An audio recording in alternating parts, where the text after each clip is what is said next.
नमस्कार, पद्मेश 24/7 में आपका स्वागत है। मैं हूं अर्चना मिश्रा। सबसे पहले रुक करते हैं आज की हेडलाइंस पर।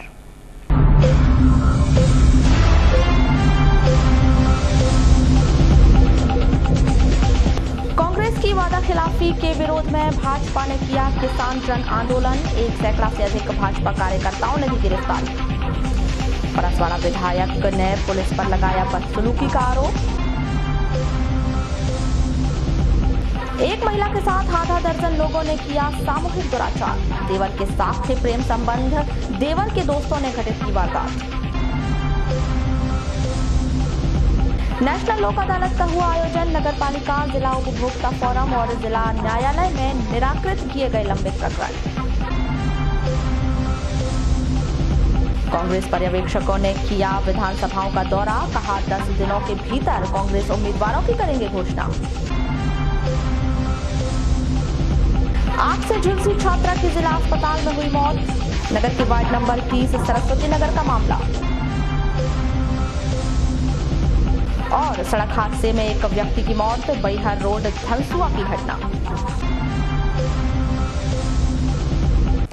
और अब समाचार विस्तार से। कांग्रेस सरकार द्वारा किसानों की कर्ज माफी सहित अन्य घोषणाओं को पूरा नहीं किए जाने के विरोध में भारतीय जनता पार्टी द्वारा प्रदेश व्यापी किसान जन आंदोलन का आह्वान किया गया था, जिसको लेकर बालाघाट जिले में भी भाजपा कार्यकर्ताओं ने प्रदेश सरकार के खिलाफ जमकर प्रदर्शन किया। भाजपा जिलाध्यक्ष रमेश रंगलानी के नेतृत्व में कार्यकर्ता रैली के रूप में कलेक्टर कार्यालय का घेराव करने निकले, लेकिन उन्हें पुलिस प्रशासन द्वारा नगर के विश्वेश्वरैया चौक में ही रोक लिया गया, जहां भाजपा कार्यकर्ताओं ने कांग्रेस सरकार के खिलाफ जमकर प्रदर्शन किया, साथ ही सरकार के खिलाफ नारेबाजी भी की। इस दौरान कार्यकर्ताओं का आक्रोश इतना तीव्र हुआ कि भाजपा जिला अध्यक्ष रमेश रंगलानी, परसवाड़ा विधायक रामकिशोर कावरे सहित करीब आधा दर्जन कार्यकर्ता बैरिकेड्स को फांदकर अंदर पहुंच गए, जिनको पुलिस ने तत्काल ही गिरफ्तार किया। इसके बाद वहां मौजूद 1 सैकड़ा से अधिक भाजपा कार्यकर्ताओं ने गिरफ्तारी दी, जिनमें भाजपा महिला मोर्चा की प्रदेश अध्यक्ष श्रीमती लता एलकर, पूर्व सांसद नीता पटेरिया, राजकुमार रायजादा, भारती पारधी, पूर्व विधायक योगेंद्र निर्मल, सुरजीत सिंह ठाकुर, गजेंद्र भारद्वाज सहित बड़ी संख्या में कार्यकर्ता शामिल हुए। किसानों के सम्मान में भाजपा मैदान में, भाजपा मैदान में, भारत माता की आरती। ले लेने एक बार बाबा।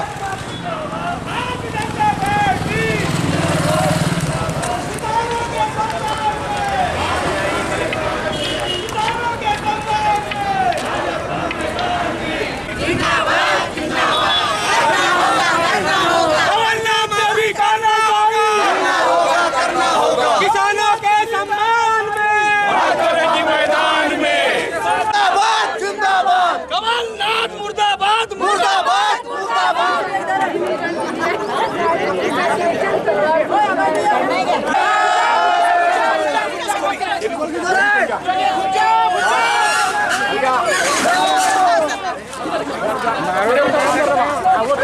महिलाएं सामने आओ, महिलाओं को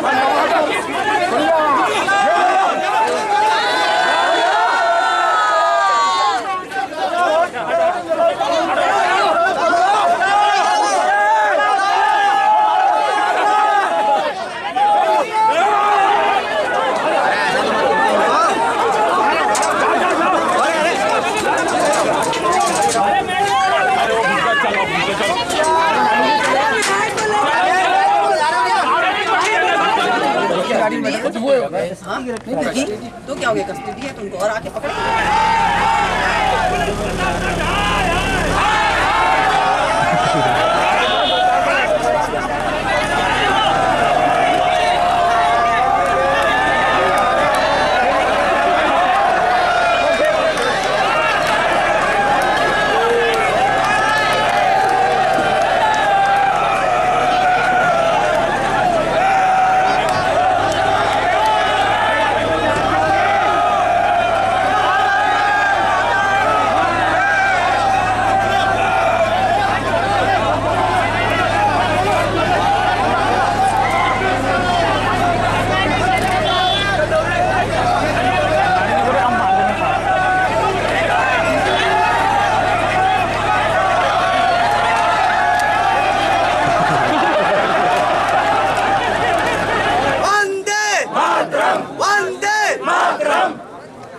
गाड़ी और पीछे लगाना है, अगर उतना थोड़ा लगा दिया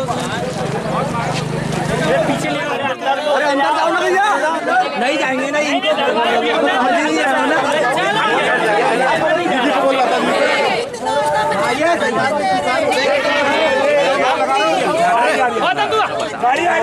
इस दौरान भाजपा जिलाध्यक्ष रमेश रंगलानी ने कहा कि कांग्रेस ने किसानों का कर्जा माफ करने, बेरोजगार युवकों को 4,000 रुपए देने सहित अन्य घोषणाएं की थी, लेकिन एक भी घोषणा को पूरा नहीं किया है, जिसको लेकर किसान आंदोलित हैं। जिस प्रकार से कांग्रेस पार्टी ने चुनाव के पहले वायदे किए थे और वचन पत्र जारी किया था, और उन्होंने ये कहा था कि हम 10 दिन के अंदर मध्य प्रदेश के पूरे किसानों के कर्जे माफ कर देंगे, और आज ये हाल देखा जा रहा है कि उन्होंने प्रावधानी बजट में केवल 5,000 रखा है। 55,000 करोड़ किसानों का कर्जा है और इन्होंने 5,000 तो रखा है, तो कैसे वो कर्जा माफ करेंगे? और आज तक राहुल गांधी ने कहा था कि 10 दिन के अंदर कर देंगे, लेकिन आज तक वो पीले नीले हरे इस प्रकार के फार्म भरवाने में ही अपना समय व्यतीत कर रहे हैं। आजकल में आचार संहिता लग जाएगी, बेचारे किसान वैसे के वैसे रह जाएंगे। उन्होंने कहा था कि बेरोजगार युवकों के लिए हम 4,000 रुपया सरकार बनते ही हम डाल देंगे, लेकिन आज तक उसकी बात भी नहीं कर रहे। आपने देखा कि हमारी केंद्र सरकार ने 6,000 रुपये प्रति किसान को, जो 5 एकड़ से कम वाला किसान है, सबके खातों में उन्होंने गोरखपुर में 24 तारीख को सबके खातों में वो पैसा डाला गया। लेकिन मध्य प्रदेश की सरकार ने, क्योंकि वहां पर केंद्र की मोदी जी की सरकार है और इन्होंने अभी तक सूचियां नहीं दिया है, हमारे किसानों को उससे भी वंचित रखा है। क्या लगता है कमलनाथ सरकार ने वादा खिलाफी किया क्या? बिल्कुल वादा खिलाफी किया और काम भी नहीं कर रही है। आज कानून व्यवस्था की क्या स्थिति है? आज यहाँ का माहौल आप देख रहे हो। हम ज्ञापन देने के लिए कलेक्टर के यहाँ जा रहे हैं, हमें आधा किलोमीटर दूर पर रोका जा रहा है, धूप में खड़े हमारे कार्यकर्ता। ये क्या तरीका है इनका? हमारे विधायक जी को चोटें आई हैं इनके इसमें। अब ये पुलिस प्रशासन का भी ठीक नहीं है रवैया। विधायक रामकिशोर कावरे ने कहा कि जनप्रतिनिधि होने के बावजूद पुलिस ने उनके साथ अव्यावहारिक व्यवहार किया है। हाथ पकड़कर खींचकर पुलिस वैन में भरा गया, इसके खिलाफ वे कोर्ट में जाएंगे। कांग्रेस की सरकार, जैसे अध्यक्ष जी ने बताया कि कांग्रेस की सरकार जो वादा की थी, कांग्रेस के लोगों ने कहा था कि हमारी सरकार बनेगी तो हम किसानों का कर्जा माफ़ करेंगे। आज तक किसानों का कर्जा माफ़ नहीं हुआ है। उन्होंने कहा था कि बेरोजगार को हम 4,000 रुपये देंगे, आज तक के बेरोजगार को 4,000 रुपये नहीं दे रहे हैं। जब से कांग्रेस की सरकार बनी है, जनवरी से रोजगार गारंटी का हमारे मजदूरों का पैसा अभी तक के हमारे मजदूरों के खाते में नहीं आया। इन सारे बातों को लेकर हम सरकार को ज्ञापन देने जा रहे थे, लेकिन सरकार अपना रवैया, जैसा हम सब लोग जान रहे हैं कि जिस प्रकार से सरकार धोखाधड़ी कर रही है, किसानों के साथ में धोखाधड़ी कर रही है, हमारे नौजवानों के साथ में धोखाधड़ी कर रही है, उन सारी बातों को लेकर जब हम आ रहे थे, आधा किलोमीटर हमको रोक लिए पहले। अब जब हम जाने के लिए हमने आग्रह किया तो हमारे को एक एसडीओपी है जिन्होंने हमारे साथ में बदतमीजी किया, मेरे हाथ पकड़, अभी कोई भार्गव करके है, मेरे हाथ पकड़ के उन्होंने खींचा, मेरे को पैर में भी चोट है यहाँ पे। जिस प्रकार से मैं एक जनप्रतिनिधि हूँ और मेरा अधिकार है, मैं अपने जनता के लिए लड़ाई लड़ सकता हूँ, अपनी जनता की आवाज़ को मैं प्रशासन शासन को सुना सकता हूँ, लेकिन प्रशासन ने मेरे साथ में इस प्रकार से व्यवहार किया। मेरे को चोटें आई हैं, मैं नीचे गिरा, मेरे को चेस्ट में, अभी मैं मेडिकल करवाऊंगा, मेरे चेस्ट में भी दर्द है। इस प्रकार से पुलिस प्रशासन ने मेरे साथ में अव्यवहारिक व्यवहार किया। मैं इनके खिलाफ में कोर्ट में भी जाऊंगा, मैं अपने अधिकार की लड़ाई लड़ सकता हूं, मुझे अधिकार है। इन सारी बातों को अभी जैसे जानकारी मिली कि हमारे पड़ोसवाड़ा क्षेत्र के हमारे। वहीं इस संदर्भ में अपर कलेक्टर शिव गोविंद मरकाम ने कहा कि घेराव करने पहुंचे 1.5 सैकड़ा भाजपा कार्यकर्ताओं ने गिरफ्तारी दी है। आज भारतीय जनता पार्टी इकाई अपना बालाघाट जिले का आज कलेक्ट्रेट का घेराव किया गया और इनकी मांग थी कि किसानों की जो समस्या है उनको जल्द से जल्द निराकरण करें। और उन्होंने कम से कम 150 आदमी इकट्ठे होकर अपना गिरफ्तारी दी है और अभी समाप्त कर दिया गया है घेराव। तो उन्होंने गिरफ्तारी दी, आपने गिरफ्तारी ली उनकी? हाँ, 150 कार्यकर्ता थे भारतीय जनता पार्टी की, उन्होंने गिरफ्तारी दी है और जो उनका कलेक्ट्रेट का घेराव समाप्त। विधायक की भी गिरफ्तारी हुई सर? विधायक, हाँ, उसमें माननीय विधायक थे परसवाड़ा के, वो भी साथ में थे और उन्होंने भी गिरफ्तारी की। सर आपको ज्ञापन यानी नहीं दिया उन्होंने? हाँ, ज्ञापन बोले, अब ज्ञापन गिरफ्तार कर रहे हैं तो हम ज्ञापन देने की आवश्यकता नहीं है। ठीक है। विधायक जी का एक आरोप था सर कि आरोप के तहत गिरफ्तारी की गई है और जमानत नहीं लेंगे। हाँ, उनका यही अभी मौखिक बताया है कि अगर हमको गिरफ्तार करोगे तो उनकी सूचना हमको विधानसभा में देना पड़ेगा, तो जो नियम अनुसार जो कार्रवाई होगा उसको करेंगे। उन्होंने अभद्रता का भी आरोप लगाया है कि पुलिस ने अभद्रता की मेरे साथ। नहीं, कोई अभद्रता नहीं की गई है।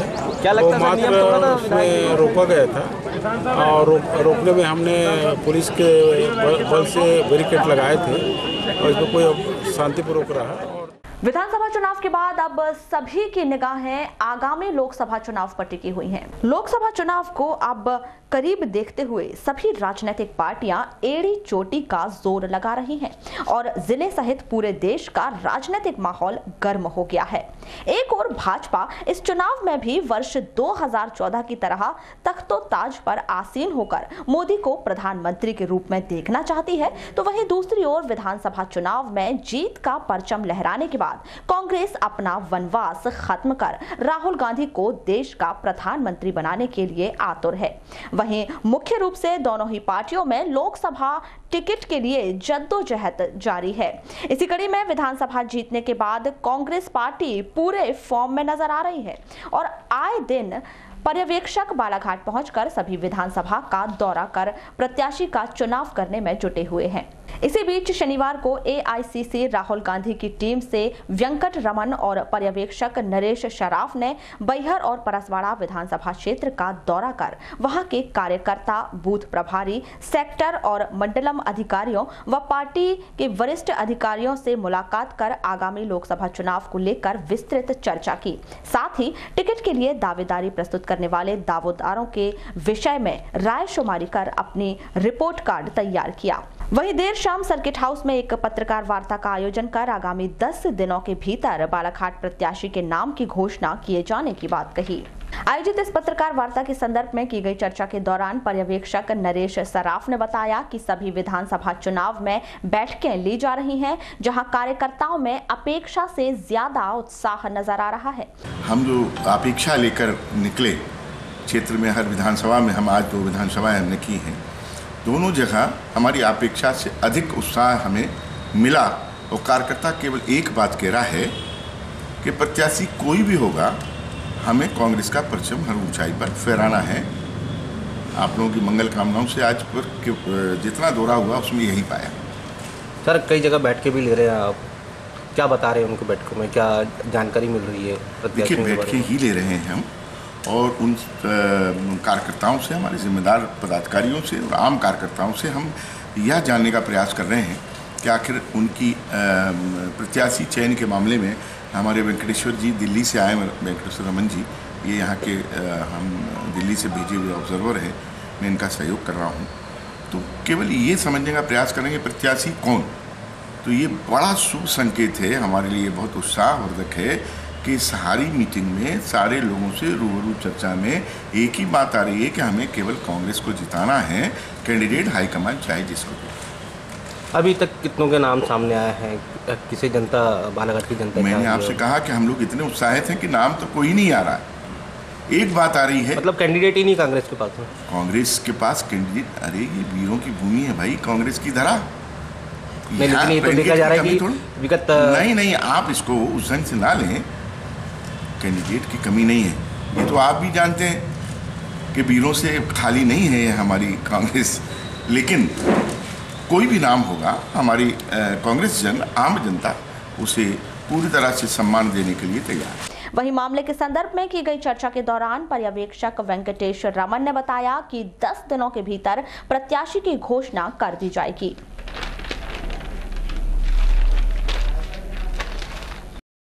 बैहर और परसवाड़ा गए थे। वहाँ पे जो परसवाड़ा में हमारे ब्लॉक अध्यक्ष और मंडलम सेक्टर पदाधिकारियों, बाकी के पदाधिकारियों से, और बैहर में भी हमारे विधायक माननीय संजय उइके जी से, उनसे भी बात हुई, तो वो साफ साफ कह रहे हैं कि हमको कोई इसमें जो हमारे हाईकमांड बोलेगी, कौन से भी समाज के हो, किसी समाज के हो, हमको बस किसी को भी लेके आओ, इस बार हमको कांग्रेस के सांसद को दिल्ली में बिठाने का है। कोई किसी नाम को, कोई नेता अपने स्तर पर, हम बहुत प्रयास किए कि आपका कोई दिलचस्प नेता है तो बताओ, तो सब बोले कि सर ऐसा हमारा कोई नहीं है, हम पंजे के साथ है और इस बार हम पंजे का बालाघाट का सांसद दिल्ली में बिठाना चाहते हैं, यही बोले। अभी तक तो कितने नाम आ गए हैं आपको? बाकी काफ़ी नाम आ चुके हैं कि, और ये पार्टी का इंटरनल मामला है जो हम यहाँ बता नहीं सकते हैं। काफ़ी नाम आ चुके हैं, अच्छे नेता है, हम जानते हैं कि यहाँ पे बहुत कुछ अच्छे नेता है, लेकिन पार्टी के प्रोटोकॉल के हिसाब से हम यहाँ पे नहीं बता सकते। लेकिन एक बात तो सही है कि कार्यकर्ता में बहुत ज़्यादा उत्साह है लोकसभा चुनाव को लेके, कि हम सोचते थे कि पिछले 3 महीने के पीछे एक चुनाव हुआ कि कार्यकर्ता फिर कैसा लेगा इस चुनाव को, कि बीते नहीं 2 दिन, 2 महीने और नया चुनाव आ गया, तो कार्यकर्ता का उत्साह दुगना हो गया और वो चाहते हैं कि राहुल जी को भी प्रधानमंत्री देखना चाहते हैं। जैसे असेंबली के इलेक्शन के पहले ही, विधानसभा के इलेक्शन के पहले ही बोल दिए कि हम इस बार कमलनाथ जी को सीएम देखना चाहते हैं, और वो वरिष्ठ पदाधिकारी नहीं, ये बात हम पार्टी का इंटरनल मामला है, ये शायद 4 से 5 दिन आपको। रूपझर थाना अंतर्गत उकवा डोरा रोड पर एक मोटरसाइकिल साइकिल को टक्कर मारकर अनियंत्रित हो गई। इस सड़क हादसे में 10 वर्षीय बालक सहित 3 लोग घायल हो गए। तीनों घायल मोटरसाइकिल सवार तीजूलाल मुड़ताम रूपझर निवासी, साइकिल सवार सुरेश टेकाम लीला मेटा रूपझर निवासी और उनका 10 वर्षीय बेटा उनेंद्र टेकाम को जिला अस्पताल में भर्ती किया गया है। कटंगी थाना अंतर्गत ग्राम जराहमो गांव में ऑटो की ठोकर से मोटरसाइकिल सवार घायल हो गया। घायल विनोद डहरवाल चिचगांव कटंगी निवासी को जिला अस्पताल में भर्ती किया गया है। जानकारी के मुताबिक विनोद डहरवाल उप पंजीयक कार्यालय कटंगी में दस्तावेज लेखक के पद पर कार्यरत है। 8 मार्च को विनोद अपने परिवार के साथ मोटरसाइकिल से जराहमोह गांव रिश्तेदार के घर गया था, जहां से लौटते समय यह हादसा घटित हुआ। कटंगी प्रवास पर आए कांग्रेसी पर्यवेक्षक नरेश सराफ और वेंकट रमन ने कांग्रेस के नेताओं से मुलाकात कर पदाधिकारियों की बैठक ली। वहीं लोकसभा चुनाव के मद्देनजर आवश्यक रायशुमारी की। साथ ही उन्होंने कांग्रेसियों को एकजुटता के साथ कार्य करने की नसीहतें दी। लोकसभा में दावेदारी के विषय में उन्होंने बताया कि पार्टी का जो निर्णय होगा वही सर्वमान्य होगा। सर, क्या नाम है आपका? मैं नरेश सराफ हूँ, एक्स MLA हूँ, जनरल सेक्रेटरी हूँ मध्य प्रदेश कांग्रेस कमेटी में जी, और यहाँ बालाघाट लोकसभा का मैं प्रभारी हूँ जी। और उसी संदर्भ में जैसा कि वेंकट जी ने भी आपको बताया, ये संगठन को और बेहतर तरीके से सक्रिय करने की दिशा में हम लोगों का उपक्रम है और हमारा प्रयास ये है कि कहीं कोई कमी पेशी अगर है तो लोकसभा चुनाव सामने है तो उसको समय रहते सब दुरुस्त कर लिया जाए और उसी में चारों तरफ घूम के कार्यकर्ताओं से हम उनका मंतव्य जान रहे। आज यहाँ पर पर्यवेक्षक आए थे हमारे दिल्ली से, ठीक, और हमारे मध्य प्रदेश कांग्रेस कमेटी के जो पर्यवेक्षक बालाघाट जिले के लिए जिनको किया गया है, प्रभार दिया गया है, हमारे भूतपूर्व विधायक अपने जबलपुर के नरेश सराफ जी, ये अपने कार्यकर्ताओं के साथ लोकसभा चुनाव के संबंध में जो है जानकारी ले रहे थे कि क्या लोगों की इच्छा है, किसको क्या करना चाहिए, कहाँ से रखना चाहिए उम्मीदवार, क्योंकि हमारे कटंगी क्षेत्र से भी कुछ उम्मीदवारी के लिए नाम आए हैं, तो उन्होंने सोचा होगा कि भाई यहाँ भी लोगों की राय शुमारी लेना चाहिए, यही कार्यक्रम था। वारासिवनी पुलिस बल ने शनिवार को 2 रेत से भरे ट्रैक्टरों को जब्त करने की कार्यवाही की है। पुलिस से प्राप्त जानकारी के मुताबिक पुलिस को मिली जानकारी के आधार पर उन्होंने दीनदयाल चौक पर रेत भरे ट्रक को रोककर पूछताछ की और दस्तावेज को देखा। वहीं पुलिस कार्यवाही देखकर ट्रैक्टर चालक मौके से फरार हो गए। वहीं पुलिस ने ट्रैक्टर चालकों के खिलाफ अपराध पंजीबद्ध कर मामले की जाँच शुरू की है।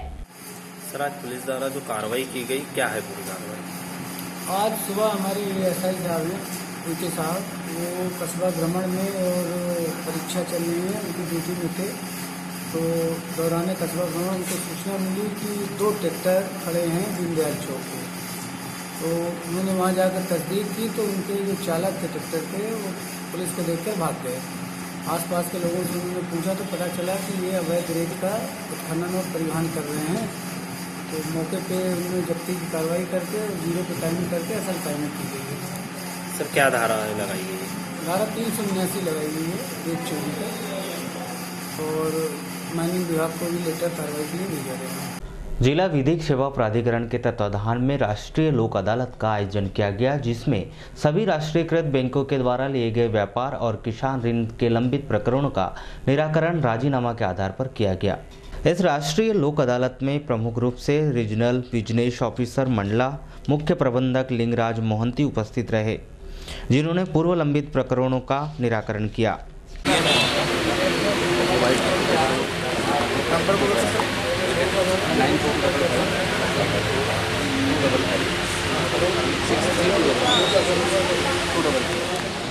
डिस्ट्रिक्ट कोऑर्डिनेटर जो है ना वो रहेगा सर उनका सुपरविजन में।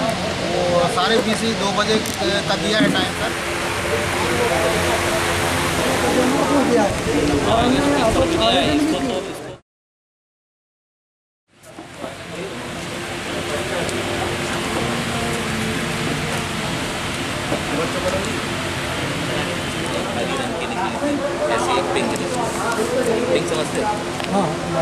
आप जनपद गए थे?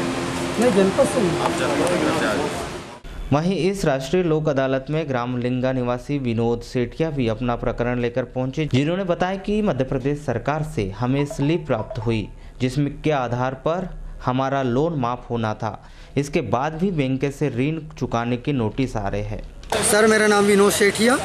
कहाँ से है? मैं ग्राम लिंगा, जिला बालाघाट से। अच्छा, यहाँ कैसे आना हुआ था? सर, क्या है कि आज यहाँ मेरे एक नोटिस प्राप्त हुआ था कि आज यहाँ पर न्यायालय में आज जो लोन से संबंधित निपटारा किया जा रहा है। तो चूँकि यहाँ हमारा एक लोन था, तो मुख्यमंत्री जी ने घोषणा की कि ऐसे किसान जिनके 2 लाख रुपए तक के लोन हैं वो सभी माफ़ हो जाएंगे। अब मुख्यमंत्री जी के द्वारा घोषणा होने के बाद भी, सरकार के 2 माह बनने के बाद भी अभी तक वो लोन माफ़ नहीं हुए हैं। बैंकों द्वारा नोटिस दिया जा रहा है कि आप अपना पैसा पटवाएं। तो यहाँ पर क्या पैसे पटाने के लिए आए थे क्या? नहीं, मैं जानकारी लेने आया था, क्योंकि मुख्यमंत्री जी का मुझे ये स्लिप प्राप्त हुई थी, जिसके आधार पर मेरा लोन माफ़ होना था, मगर वो लोन अभी तक माफ़ नहीं हुआ है। ना ही किसी प्रकार का कागज पत्रक प्राप्त हुआ है मुझे। सेवा सहकारी समिति में भी जाओ और जैसे वहाँ अपने को खाद बीज उठाना है, पुराना लोन माफ़ हो गया, तो वो कहते नहीं अभी हमें तो किसी प्रकार का कोई आदेश ही प्राप्त नहीं हुआ है। अच्छा, कागज मिल गया लेकिन आपका लोन माफ़ नहीं हुआ? नहीं।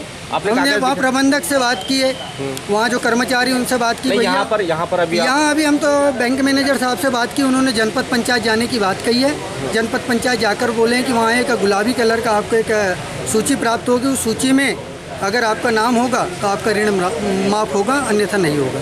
वहीं मुख्य प्रबंधक रीजनल बिजनेस ऑफिसर मंडला के लिंगराज मोहंती ने कहा कि 2 लाख की सीमा के बाद वाले ऋण का अलग तरीके से निराकरण किया जाएगा। लोक अदालत एक अच्छा मौका है, जो डिफ़ॉल्ट बोरोवर्स है उनको हम लोग कॉम्प्रोमाइज़ करते हैं, उनमें उनको इंटरेस्ट और असल का कंसेशन भी मिलता है, तो लोग उसका भरपूर फ़ायदा उठाएं और जो भी उनका लोन आउटस्टैंडिंग है, जो भी बकाया है, उसको कॉम्प्रोमाइज़ करके जितना भी हो सकता है हम लोग कोशिश करते हैं उनको ज़्यादा से ज़्यादा फ़ायदा। सर, ये देखा गया कि अभी कांग्रेस की सरकार के द्वारा किसानों की ऋण माफ़ी को लेकर के जो बात सामने जो की गई, क्या ऐसे भी प्रकरण आ रहे हैं क्या सर यहाँ पर? ऋण माफ़ी तो एक अलग योजना है। नहीं, योजना तो है, लेकिन जैसे उनके कुछ बकाया जो रहते हैं, ऐसे प्रकरणों को भी लिया जा रहा है क्या उसमें? अन्य वो उसमें ये नहीं आएंगे, क्योंकि उसमें ऑलरेडी उनको जो माफ़ी मिलना है वो मिल गया है। जो सरकार से और बैंक के उच्च जो टॉप लेवल पे ऑलरेडी बातचीत होकर जो सेटलमेंट होना था वो हो गया है, उसी हिसाब से उनको पैसा आ जाएगा। तो उसमें और दूसरा कॉम्प्रोमाइज़ कुछ नहीं होना है। सर, जैसे उनका जो बैलेंस जो बकाया रहेगा 2 लाख का तो माफ़ कर दिया गया, लेकिन उसके बावजूद भी अगर उन पर आता है, पैसा निकलता है, तो क्या ऐसे केसेस भी आएंगे क्या यहाँ पे? हाँ, ये होने के बाद फिर उसको हम लोग दूसरी तरह से कंसिडर करेंगे कॉम्प्रोमाइज़ के लिए। अभी बैंक का और सरकार के तरफ से जो डिस्कशन हुआ है उसी हिसाब से जितना भी पैसा आ जाएंगे, आने के बाद 2 लाख तक सरकार से आ जाएगा। उसके बाद भी जो बकाया रहेगा वो बैंक अलग तरह से उसको कॉम्प्रोमाइज़ कर सकता है। इसी तरह नगर पालिका में भी राष्ट्रीय लोक अदालत का आयोजन किया गया तथा जहां विभिन्न विभागीय प्रकरणों का निराकरण किया गया।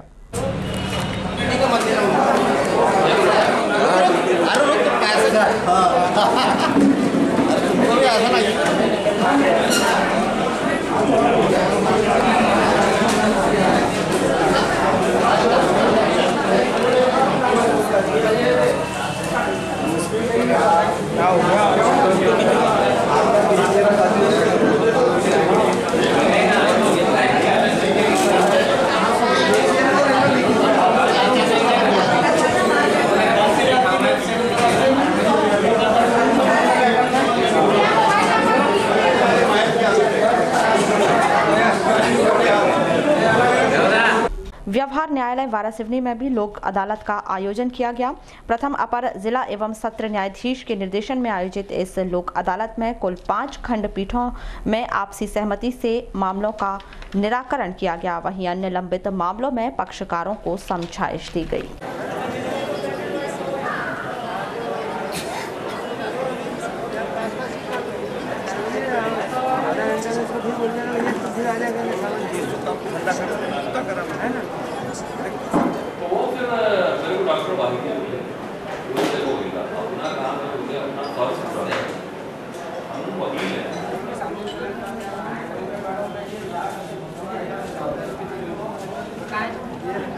मध्य प्रदेश के माननीय उच्च न्यायालय जबलपुर के निर्देशानुसार माननीय जिला एवं सत्र न्यायाधीश महोदय बालाघाट के आदेश पर वारासिवनी अतिरिक्त जिला एवं सत्र न्यायाधीश महोदय माननीय कमलेश सनोडिया जी के कुशल संयोजन और अध्यक्षता में वर्ष 2019 की ये पहली मेगा नेशनल लोक अदालत है और ये नेशनल लोक अदालत पक्षकारों के परस्पर समझौतापूर्ण रवैये के लिए, प्रकरणों के त्वरित निराकरण के लिए, साथ ही बहुत ज़्यादा जो लंबित मामले हैं जिसमें बहुत ज़्यादा ब्याज की राशि अगर हो गई है और जो एनपीए खाते हो गए, ऐसे प्री लिटिगेशन केसेस बैंकों से संबंधित हों, चाहे हमारे नगर पालिका परिषद में बहुत दिनों से कोई किसी उपभोक्ता के ऊपर कर बकाया है या विद्युत विभाग के ऊपर का कोई उपभोक्ता है, विद्युत विभाग का कोई अगर उपभोक्ता है वो अगर मान लो पैसा नहीं पटा पा रहा है तो उसको उसके राशि में, उसकी वसूली राशि में एक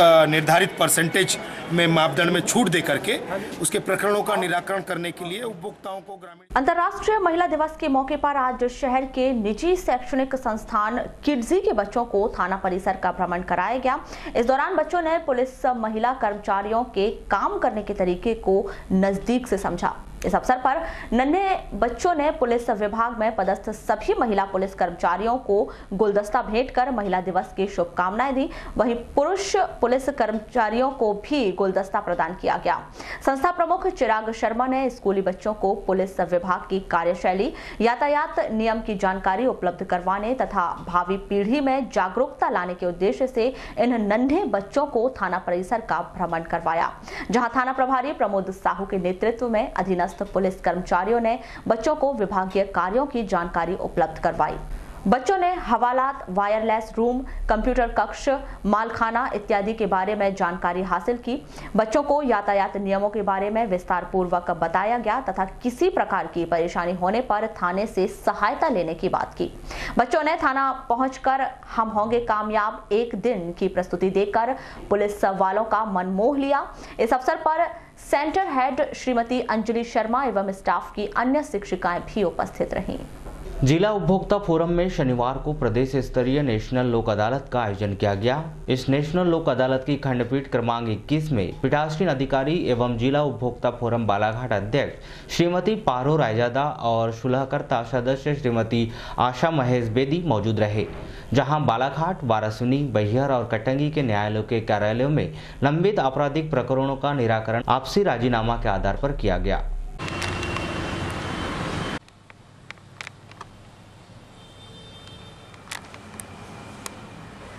दयाराम को बुला लो।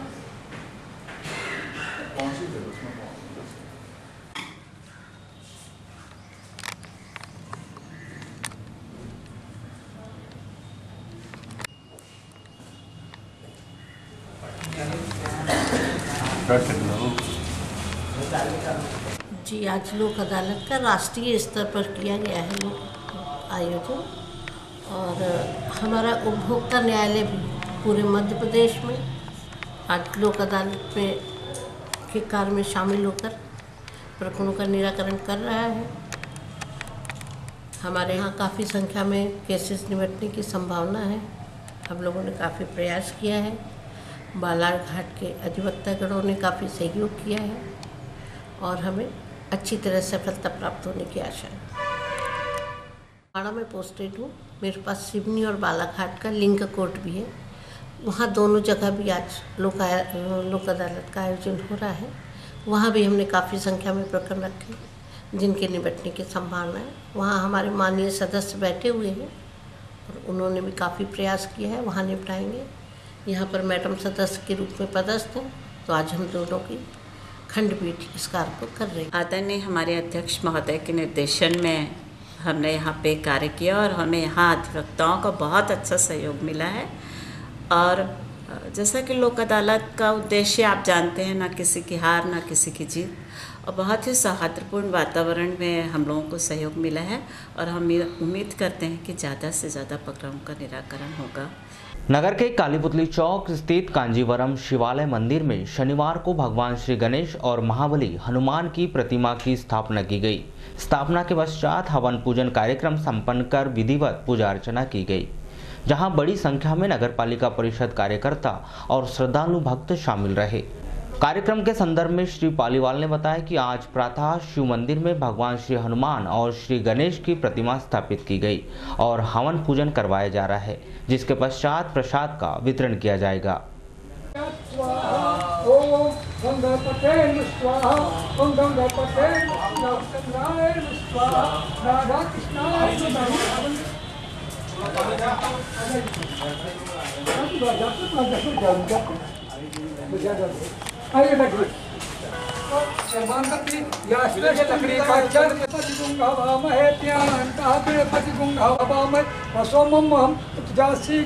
सिद्धि बुद्धि सहिताय महागणाधिपत्य स्वाहा। ओम सर्वमंगल मंगले शिवे सर्वार्थ साधिके शल्यम वेत्रम्बके गौरी नारायणी नमस्तुते गौर्ये नमः स्वाहा। ओम एकदंताय विद्महे।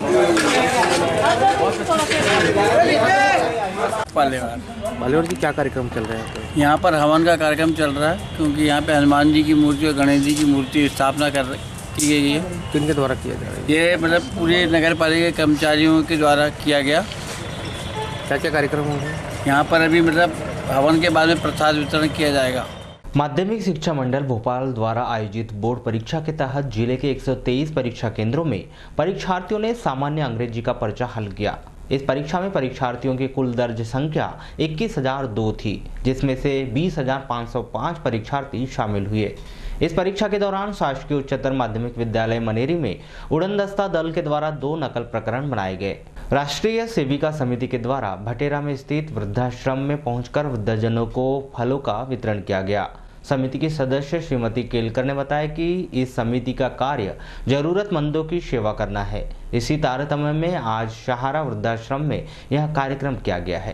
रोम रोम में रमा स्वधर्म संस्कार हो, रोम रोम में रमा स्वधर्म संस्कार हो। आरती उतारते प्राणदीप हो मगन, आरती उतारते प्राणदीप हो मगन। स्नेह नीर से सदा फूलते रहे सुमन, स्नेह नीर से मातृभूमि गान से गूंजता रहे गगन में, अमीर से सदा फूलते रहे सुमन हार के के तरफ से ये सप्ताह मनाया जा रहा है, ऐसा अभी पूर्व में बताया था। अब ये राष्ट्रीय सेविका समिति क्या है? राष्ट्रीय स्वयंसेवक संघ, या जिसको टीवी में बार बार RSS बोला जाता है, उसी प्रकार की ये महिलाओं की संगठन है। राष्ट्रीय स्वयंसेवक संघ जैसे पुरुष वर्ग में काम करता है, इसी प्रकार का काम राष्ट्रीय सेविका समिति महिलाओं में करती है। यानी राष्ट्रीय स्वयंसेवक संघ और राष्ट्रीय सेविका समिति ये दो पटरियाँ हैं समझी। दो पटरियों से रेल जब जाती है तो गंतव्य में सही सलामत पहुँच जाती है। उसी प्रकार राष्ट्रीय स्वयंसेवक संघ पुरुष वर्ग में और राष्ट्रीय सेविका समिति महिला वर्ग में ये काम करती है और अपने राष्ट्र की गाड़ी को। मैं श्रीमती रंजना केलकर हूँ। आज वृद्धाश्रम में राष्ट्रीय सेविका समिति के द्वारा यह कार्यक्रम आयोजित किया गया है। यह कार्यक्रम प्रतिवर्ष ही आयोजित किया जाता है, परंतु इस समय यह कार्यक्रम जो है वो वंदनीय सरस्वती ताई आपटे की स्मृति में किया जा रहा है। सरस्वती ताई का मानना था कि सेवा ही हमारा धर्म है, इसलिए हमें सेवा कार्य करना चाहिए। समाज जो है वह हमारा बड़ा घर कहलाता है। जिस प्रकार कि हम अपने घर के वासियों की अर्थात घर में रहने वाले व्यक्तियों की जिस प्रकार चिंता करते हैं, उसी प्रकार हमें समाज की भी चिंता करना चाहिए और इसमें भी हमें व्यक्तिगत रूप से समाज में रहने वाले व्यक्तियों का साथ देना चाहिए और साथ ही उनकी सेवा भी करना चाहिए। अंतर्राष्ट्रीय महिला दिवस के अवसर पर नूतन कला निकेतन में महिलाओं के विभिन्न रोगों से संबंधित स्वास्थ्य शिविर का आयोजन किया गया। नूतन कला निकेतन एवं त्रिलोकचंद शांति देवी कोचर ट्रस्ट के संयुक्त तत्वाधान में आयोजित इस शिविर में कैंसर, आँख, नाक, कान सहित अन्य रोगों की पूर्णतः जांच कर उनका निःशुल्क इलाज किया गया। साथ ही आयोजनकर्ताओं द्वारा इन महिलाओं के पूर्ण उपचार की निःशुल्क व्यवस्था कराए जाने की बात कही गई।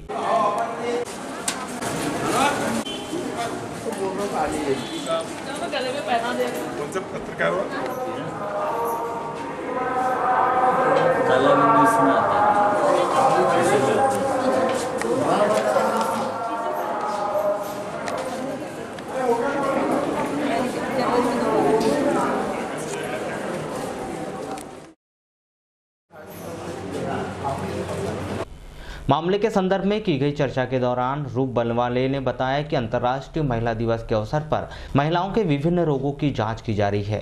गंभीर रोगों का इलाज नागपुर जैसे शहरों में किया जाएगा, जहां दवाइयों के खर्चे को छोड़कर संपूर्ण इलाज निःशुल्क रहेगा। ये अंतर्राष्ट्रीय महिला वर्ष चल रहा है और उसी के अंतर्गत नूतन कला निकेतन और त्रिलोकचंद शांति देवी कोचर ट्रस्ट है, चैरिटेबल ट्रस्ट है, कि हम दोनों मिलकर महिला रोगियों के विभिन्न प्रकार के जो रोग होते हैं उनका यहाँ जांच कर उपचार भी कर रहे हैं। केवल जांच ही नहीं, उपचार भी। इसका मतलब यदि उन्हें जो कोई परेशानी है तो उस परेशानी का उपचार भी अंतिम तक किया जाएगा। अंतिम तक का तात्पर्य यह है कि यहाँ भी हम दवाएँ देंगे, उसके अलावा जितने भी टेस्ट होंगे उनके सारे टेस्ट करवाए जाएंगे। उसके बाद जो रिज़ल्ट निकलता है उनका, जैसे कैंसर का पेशेंट है कोई निकला है तो कैंसर का पूरा इलाज जैसे बड़े शहरों में जैसे नागपुर में होना है तो नागपुर में भी। वहीं आयोजित इस शिविर में नागपुर से पधारे कैंसर रोग विशेषज्ञ डॉक्टर देशमुख ने आयोजकों की पहल की सराहना की। मैं doctor Sudhir Deshmukh, cancer surgeon Nagpur से। बालाघाट से मैं नहीं बोला तो भी लास्ट 20 साल से संबंधित हूँ और ऐसे विविध कैंप में आज तक मैं बालाघाट आया हूँ। तो जिस तरह से ये कैंप महिला दिन के उपलक्ष्य में अरेंज किया गया है और सभी सेवाभावी लोगों ने जो भी अवेयरनेस महिलाओं में क्रिएट करना चाहिए वो क्रिएट करके अपनी अलग अलग जो उनकी परेशानियाँ हैं वो परेशानियाँ के हिसाब से आज वो कैंप में मेरे को यानी doctor Sudhir Deshmukh cancer surgeon के लिए और doctor Sushma Deshmukh laparoscopy and hysteroscopy तज्ञ एंड स्त्री रोग तज्ञ जो नागपुर से हम आए हैं, इनके लिए ये सब पेशेंट अलग अलग परेशानी लेके आए हैं और आज के कैंप में हम हमारे तरफ से पूरा योगदान देके सभी पेशेंट पूरी तरह से उनका काउंसलिंग करके पूरी एग्जामिन करेंगे और उनको लाभान्वित करेंगे। यही आज का पर्पज़ है अपना बालाघाट आने के लिए। अंतर्राष्ट्रीय महिला दिवस के अवसर पर शनिवार को कमला नेहरू महिला मंडल भवन में विभिन्न कार्यक्रमों का आयोजन किया गया। महिला बाल विकास द्वारा आयोजित इस कार्यक्रम के तहत स्वास्थ्य सेवाओं, सामाजिक महिलाओं को साइबर व क्राइम वर्कशॉप, विभिन्न आयोजन कर अनेक जानकारियां दी गई। साथ ही जनप्रतिनिधि महिलाओं ने समाज की अन्य महिलाओं को नियम, कानून, अधिकार सहित मातृशक्ति विषय की जानकारी से अवगत कराया। आयोजित इस कार्यक्रम को संबोधित करते हुए कार्यक्रम के मुख्य अतिथि जिला पंचायत अध्यक्ष रेखा बिश्रेन ने बताया कि आज का दौर महिलाओं का दौर है और महिलाएं सभी क्षेत्र में आगे बढ़ रही है। महिलाओं की दशा सुधर चुकी है और बहुत आगे बढ़ चुकी है हर क्षेत्र में, चाहे वो शिक्षा का क्षेत्र हो, चाहे वो स्वास्थ्य का, नौकरी का, उद्योग का, राजनीति का, हर क्षेत्र में महिलाएं आगे बढ़ी हैं और सरकार भी भरकस प्रयास कर रही है और उसी का परिणाम है कि इतने सारे जैसे होर्डिंग लगी हुई है, बहुत सारी, जैसे उषा किरण योजना, लाड़ो योजना, तो आप लोग तो इस योजना को संचालित करते हैं। मेरा ये कहना है कि बहुत सारी बातें आ गई, लेकिन जैसे सीओ साहब ने बहुत अच्छी बात, उदाहरण बताना चाहती हूँ कि एक महिला थी सीओ साहब और उसका एक बेटा था, तो वो इतना चाहें, मैं नारी के लिए बोल रहा हूँ कि आप चाहें तो हर हालात बदल सकती हैं, अच्छे अच्छों के ख्यालात बदल सकती है, आपकी कोमलता को कमजोरी न समझे कोई, आप चाहें तो इस देश से दिन रात बदल सकती है। अंतर्राष्ट्रीय महिला दिवस के ऊपर ही महिला बाल विकास का कार्यक्रम, क्या क्या कार्यक्रम किए गए? सर उन्होंने आज कार्यशाला रखी हुई है, वर्कशॉप है, साइबर क्राइम पे हमारे उद्बोधन है, महिलाओं रैली का भी आयोजन है। किस किस विभागों से ऐसे महिलाओं ने उसमें सभी विभिन्न क्षेत्रों से महिलाएं आई हैं, सामाजिक क्षेत्र वाली महिलाएं आई हैं, जनप्रतिनिधि आए हैं, महिला जनप्रतिनिधि, महिलाओं ने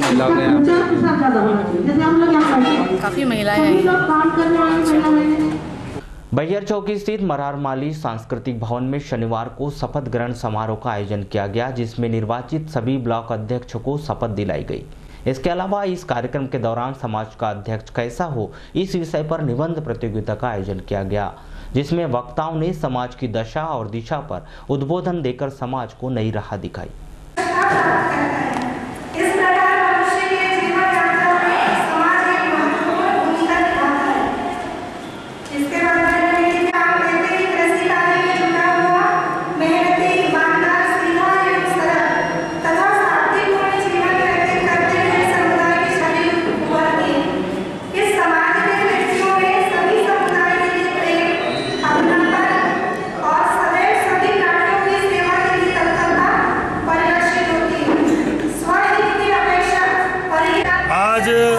जिला अध्यक्ष के निर्वाचन के बाद ब्लॉक अध्यक्ष और जिला अध्यक्षों का शपथ ग्रहण समारोह का कार्यक्रम, इसमें जो एक समाज का अध्यक्ष कैसा हो इस विषय पर शीर्षक निबंध आमंत्रित किया गया था कि अगर मैं जिला मरार माली समाज का जिला अध्यक्ष होता तो उस विषय के शीर्षक पर निबंध प्रतियोगिता का वाचन करवाया जा रहा है और उसके बाद अभी जिला अध्यक्ष और ब्लॉक अध्यक्षों का शपथ ग्रहण समारोह कराया जा रहा है। नगर के वार्ड नंबर 30 सरस्वती नगर में चूल्हा भभकने से झुलसी 14 वर्षीय बालिका पूर्णिमा गौली की जिला अस्पताल में उपचार के दौरान मौत हो गई। पूर्णिमा MLB स्कूल की 7वीं की छात्रा थी।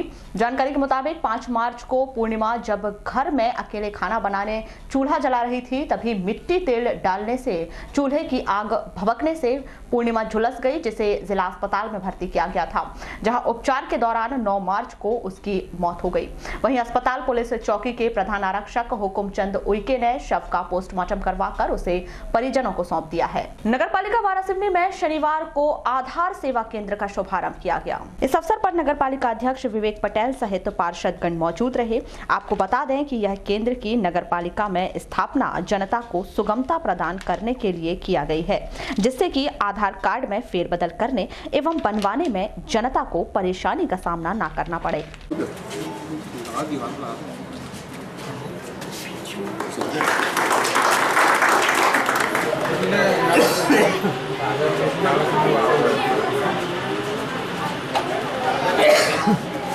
शासन की हर योजना कोई भी काम हो, छोटा बड़ा, समस्त कार्यों में आजकल आधार कार्ड आवश्यक हो गया और हमारे शहर के लोग और आसपास के ग्रामीण के लोग आधार कार्ड को लेकर बहुत परेशान हुआ करते थे और बहुत भटका करते थे। पर इसके पहले भी हमने कई बार वाराणसी की नगर पालिका में शिविर लगाया, उसके माध्यम से आधार कार्ड बनाए। उसके पश्चात भी कई ऐसे लोग हैं जिनके आधार कार्ड नहीं बन पाए थे, तो वो गांव से आकर पूरा दिन घूम के हमारे माताएं, बहनें, बुजुर्ग और युवा साथी परेशान हुआ करते थे। उनको परेशानी ना हो, उनकी परेशानी को देखते हुए पुनः हमने नगर पालिका परिषद वाराणसी में अपने नगर पालिका के अंदर ऑफिस के अंदर आज से आधार कार्ड केंद्र का शुभारंभ कराया है। और हम चाहते हैं कि इसमें हमारे जो इनके माध्यम से लगा है शिविर कि ज़्यादा लोगों का आधार कार्ड बने। वाराणसी के सिविल अस्पताल में शनिवार को गहोई वैश्य समाज समिति के तत्वाधान में विशाल रक्तदान शिविर का आयोजन किया गया। इस शिविर में प्रमुख तौर पर नगरपालिका अध्यक्ष विवेक पटेल, CMHO मनोज पांडे सहित अन्य अधिकारीगण मौजूद रहे। इस कार्यक्रम में उपस्थित अतिथियों ने रक्त की आवश्यकता एवं उसके महत्व पर प्रकाश डाला। इस रक्तदान कार्यक्रम में समाज एवं अन्य समाज के लोगों सहित 140 रक्तदाताओं ने रक्तदान किया। और माताजी गायत्री परिवार के द्वारा जुड़ी हुई हैं। दीदी जब थी यहाँ पे तो दीदी को भी मैंने चुंबक चिकित्सा शिविर में धन्यवाद के लिए हमारे समाज के अध्यक्ष श्रीमती कमोदी गुलसिया तशरीफ लिए।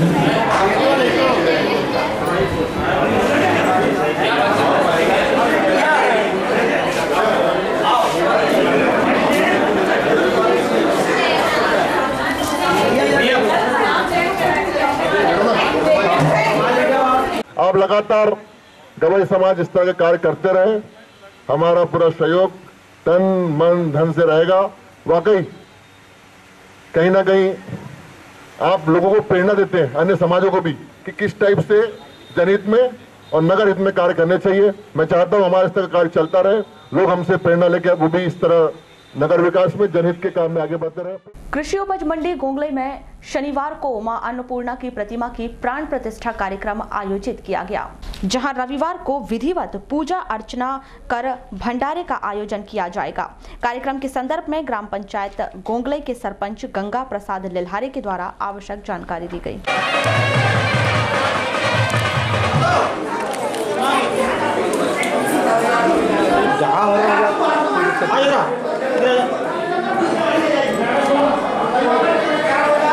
ये हमारे ग्राम गोंगले में कृषि मंडी, इसमें विगत 4 दिनों से हवन पूजन प्राण प्रतिष्ठा कार्यक्रम चल रहा है। माता अन्नपूर्णा मंदिर की स्थापना की गई है। आज रात में माता जी की स्थापना की जाएगी।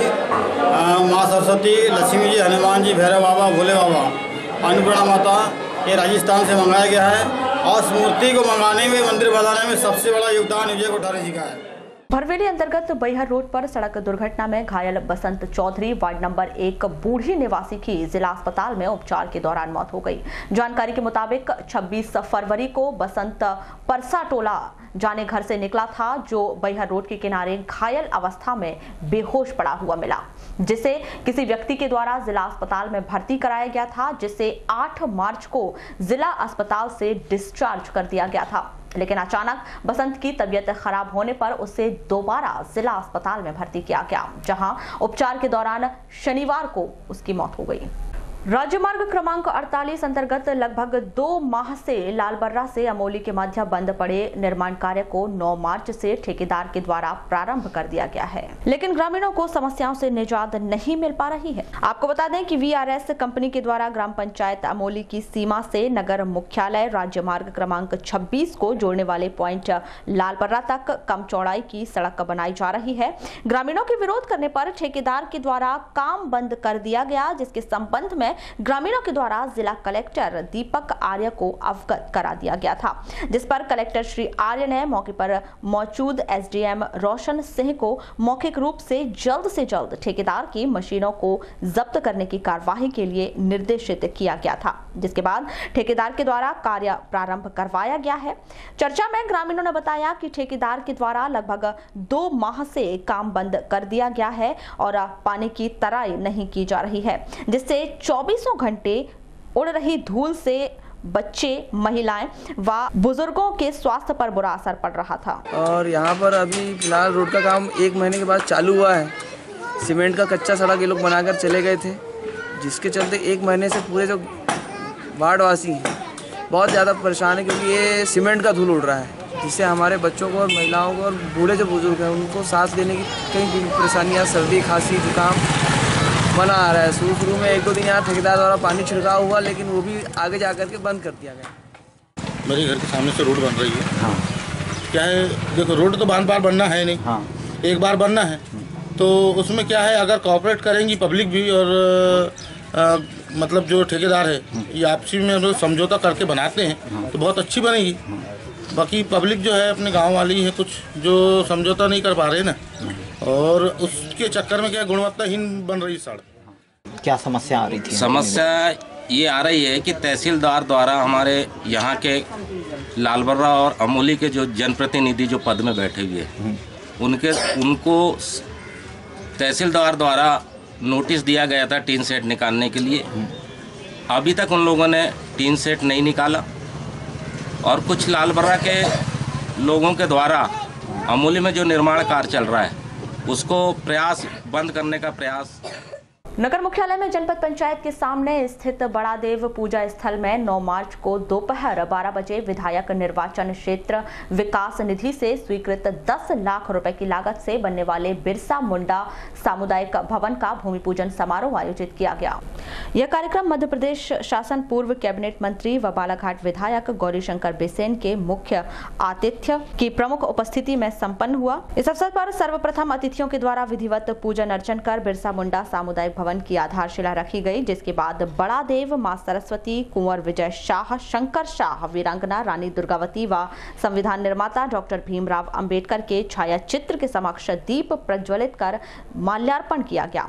इसके बाद सर्व आदिवासी समाज के द्वारा अतिथियों का पुष्पहार से स्वागत किया गया। उद्बोधन की बेला में पूर्व कैबिनेट मंत्री व बालाघाट विधायक गौरीशंकर बिसेन ने कहा कि आदिवासी सर्व समाज के द्वारा खंड स्तर पर सामुदायिक भवन निर्माण की मांग की गई थी, जिसके निर्माण के लिए उनके द्वारा विधायक निर्वाचन क्षेत्र विकास निधि से 10 लाख रुपए स्वीकृत किया गया है। श्री बिसेन ने कहा कि बड़ादेव भगवान शिव की पिंडी है, जिसे आदिवासी समाज बड़ादेव के रूप में पूजता है। और एक के 2 लोग शंकर सार के जाए।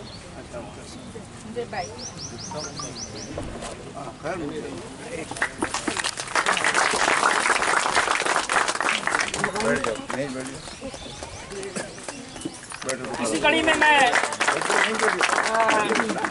अमन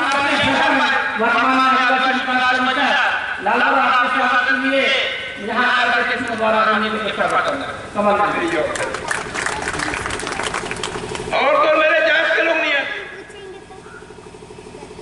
वो जो बनाया ना सामने का कौन समाज का भवन 25 लाख रुपए मैंने अपने निधि से दिया, रोड बना के दी। अब पैसे नहीं तो बाउंड्री बनवाई, तार की कटेली लगेगी, भरन करके हुआ, ऊपर में मार्बल लगा दिए, सब ऊपर वाला करता है। 1 रुपए की लेकिन बड़े दुख के साथ में कह रहा था जिनको अध्यक्ष बना वही झगड़ते, जिन्होंने धेला ले लिया वो अपने बैनर लगाते। मेरे 2 भतीजे रंगा बिल्ला फूटी कौड़ी नहीं, वो डीलर का मेरा भाई चुनाव लड़ता हूँ महाजन फ्रंट। अरे कहाँ का महाजन, गाड़ा नोबेल बन गए पटेल। धेले का सहयोग नहीं, सिर्फ विघटन का सहयोग। हमारे इस आदिवासी भवन में जीवन में फूट नहीं आना चाहिए। जीवन में कोई भी रहे एक नाम ताकत है कि मधो साथी को भी बांधा जा सकता है, ठीक है ना। एक रहना समाज रोटी बेटी में कोई पार्टी नहीं, वोट देने में जिसको जहां। प्रेम संबंध के चलते एक देवर ने अपनी भाभी के साथ शारीरिक संबंध बनाए, वहीं देवर के आधा दर्जन दोस्तों ने इस महिला के साथ सामूहिक बलात्कार किया। यह घटना मलाजखंड थाना क्षेत्र के ग्राम सूजी और HCL कंपनी के आसपास जंगल में घटित की गई। मलाजखंड पुलिस ने इस मामले में महिला द्वारा की गई रिपोर्ट पर उसके देवर दिनेश कुजुर, दोस्त दिनेश टेकाम, सोहन सिंह टेकाम, राम सिंह परते, सहल कुमरे, सुनील कुजूर और हंसलाल मरावी के विरुद्ध मामला पंजीबद्ध कर जांच शुरू की है।